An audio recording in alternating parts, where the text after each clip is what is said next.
Assalamualaikum warahmatullahi wabarakatuh. Apa kabar? Kembali berjumpa dengan saya Head Subno Arif dari Forum News Network. Habib Rizik Sihab hari ini bebas. Foto-foto Habib menjalani proses administrasi pembebasan bersyarat itu beredar luas di media sosial. Zainur Aziz, pengacara Habib Rizik Sihab, kepada media tidak memberikan kepastian, namun juga tidak menolak kabar tersebut. Dia hanya memberikan jawaban pendek namun cukup diplomatis, insya Allah kita doakan saja. Ayo, Bu.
Dilihat dari masa penahanan dan vonis yang dijatuhkan oleh majelis hakim, Habib Rizik Sihab itu sampai hari ini sudah menjalani 2/3 masa penahanan, sehingga memenuhi kriteria untuk menjalani bebas bersyarat sebagaimana ketentuan perundang-undangan. Habib Rizik ditahan oleh penyidik Polda Metro Jaya pada tanggal 13 Desember tahun 2020 setelah dia secara sukarela mendatangi markas Polda Metro Jaya untuk menjalani pemeriksaan. Kedatangan Habib Rizik Sihab dan proses penahanannya itu berlangsung secara dramatis. Habib Rizik Sihab saat itu dijerat dengan beberapa kasus. Ada 3 kasus dan ini semua berkaitan dengan protokol kesehatan. Pertama yakni pelanggaran protokol kesehatan karena membuat kerumunan di Petamburan, yakni di rumahnya saat dia menikahkan salah satu putrinya. Yang kedua, kerumunan massa di Megamendung Bogor, itu pada waktu itu mereka yang menyambut kedatangannya di markas Syariah FPI di Megamendung. Ketiga, ini ada tuduhan dia berbohong menyembunyikan hasil swab di Rumah Sakit Umi Bogor. Semua kasus disidangkan di Pengadilan Negeri Jakarta Timur dan itu berlangsung secara terpisah. Untuk kerumunan di Petamburan, Habib Rizik divonis hukuman selama 8 bulan penjara. Padahal kita tahu sebelumnya dia sudah membayar denda sebesar 50 juta yang dijatuhkan oleh pemerintah Provinsi DKI Jakarta. Denda tersebut yang langsung dibayar oleh Habib Rizik Sihab saat itu merupakan denda terbesar yang pernah dijatuhkan oleh pemerintah Provinsi DKI berkaitan dengan pelanggaran protokol kesehatan. Untuk pelanggaran protokol kesehatan di Megamendung, di pesantren syariah dan markas FPI syariah di Megamendung, Habib Rizik Sihab itu hanya dijatuhi hukuman berupa denda 20 juta rupiah saja. Nah, untuk kasus ketiga ini yang kemudian menyebabkan vonis terhadap Habib Rizik Sihab itu sangat berat. Oleh pengadilan tingkat pertama, Habib Rizik divonis penjara selama 2 tahun. Namun dalam pengadilan banding di Pengadilan Tinggi Jakarta, hukumannya diperberat menjadi 4 tahun. Nah, hukuman itu kemudian dipangkas kembali oleh Mahkamah Agung. Juru bicara Mahkamah Agung Andi Samsan Ngandro menerangkan bahwa Mahkamah Agung waktu itu mengeluarkan putusan dari hasil sidang yang digelar pada hari Senin tanggal 15 bulan 11 tahun 2021 dengan majelis itu waktu itu di Suhadi, Susilo, dan Soeharto. Yang kalau di Mahkamah Agung dan juga seperti di majelis banding ini memang tidak digelar secara terbuka. Dalam putusan tersebut Mahkamah Agung memperbaiki putusan Pengadilan Tinggi Jakarta yang pada tanggal 30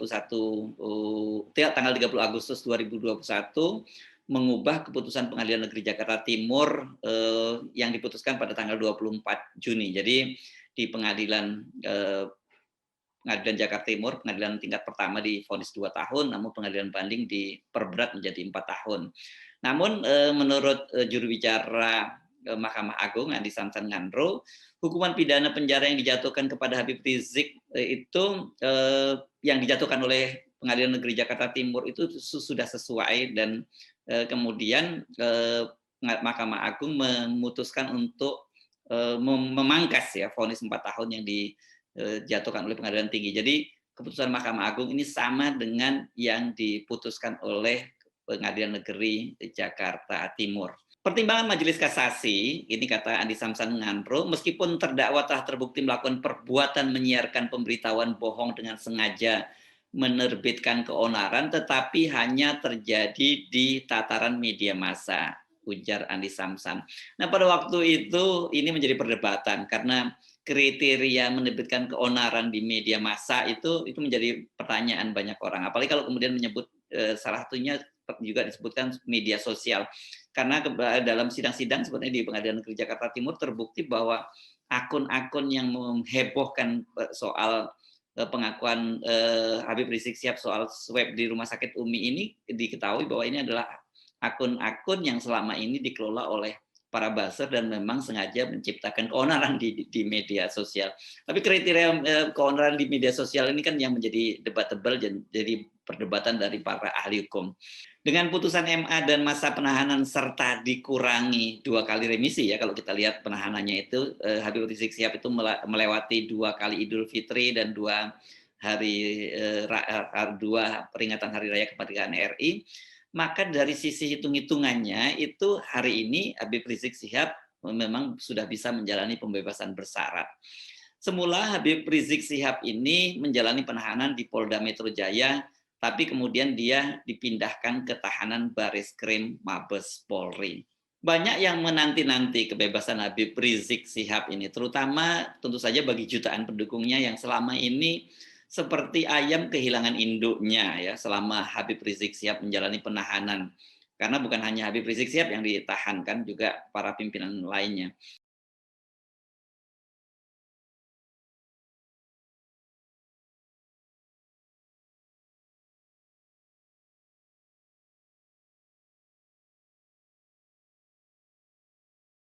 Sebaliknya bagi para penentangnya dan tentu saja pemerintahan Jokowi, pembebasan Habib Rizik Sihab ini pasti pasti sangat diwaspadai. Bagaimanapun juga tidak dapat dipungkiri walau dia dikerangkeng di balik tembok penjara. Organisasi besutannya Front Pembela Islam sudah dibubarkan dan dilarang beroperasi. Sejumlah pimpinan lainnya, termasuk juga Sekjen FPI Munarman itu dipenjara. Namun karisma Habib Rizik Sihab itu masih sangat besar. Saya tidak terlalu terkejut ketika membaca publikasi sejumlah lembaga survei yang menemukan fakta bahwa nama Habib Rizik itu masih bertengger di antara para capres pilihan responden. Direktur Eksekutif Parameter Politik Indonesia (PPI) Adi Prayitno menjelaskan bahwa nama Habib Rizik Sihab itu berada di urutan ke-14 sebagai capres yang bakal dipilih oleh rakyat.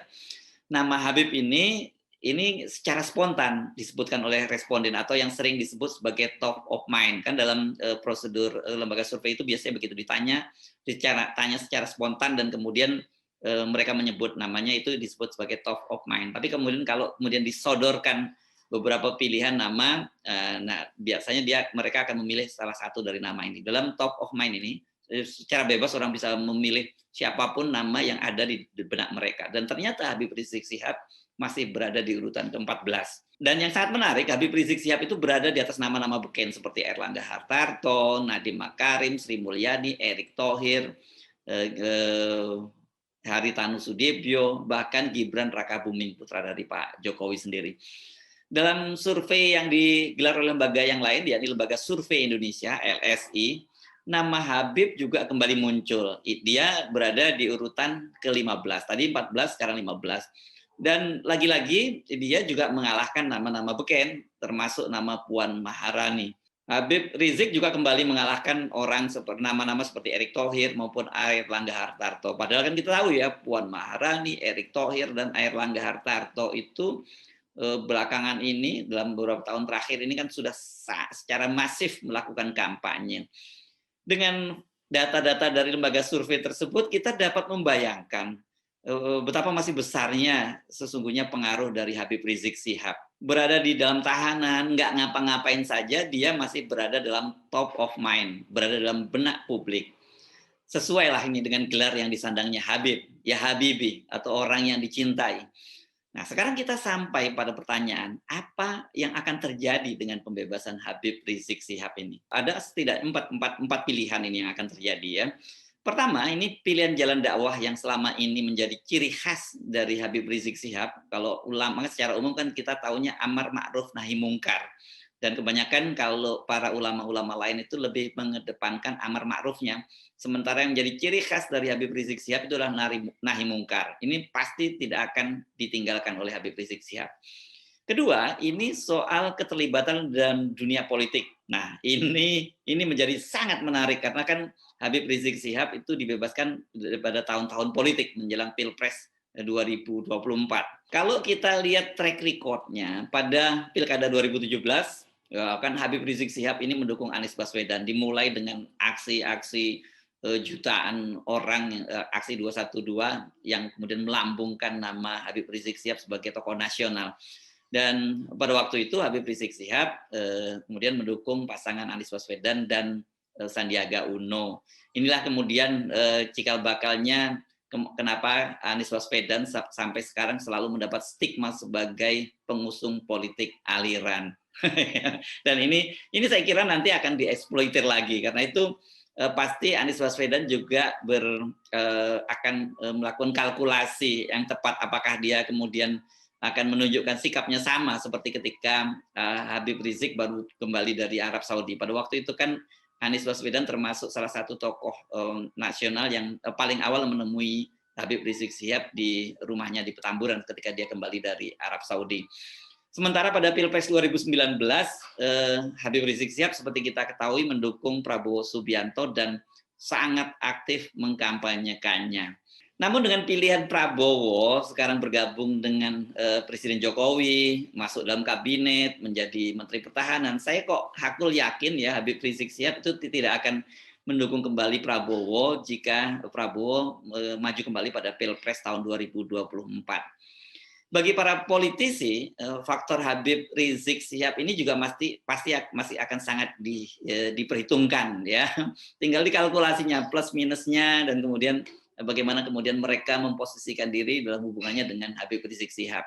Ketiga, nah di tengah krisis ekonomi saat ini kan kita sudah membayang ini ada krisis ekonomi, bahkan sekarang sudah terasa karena harga-harga semua sudah naik dan pemerintah kelihatannya juga sudah mulai berancang-ancang untuk mencabut subsidi ya, sejumlah subsidi misalnya BBM, gas dan sebagainya ya. Itu problem hidup rakyat kan kian berat. Dalam situasi semacam ini seorang ulama apalagi seperti Habib Rizik Syihab ini akan menjadi pilihan bagi rakyat untuk mengadu dan menyandarkan hidupnya.